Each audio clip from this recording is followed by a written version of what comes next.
On the home front, Canadians supported the Allied war effort.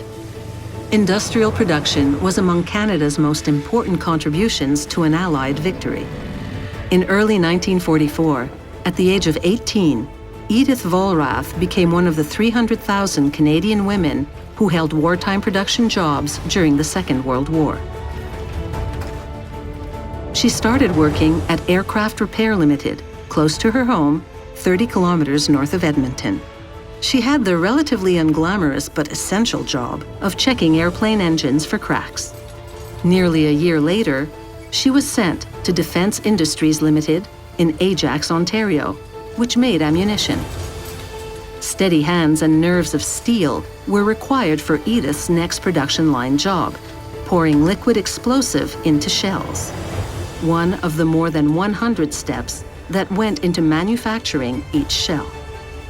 Training Allied aircrew and industrial production were two of Canada's most important home front contributions to Allied victory.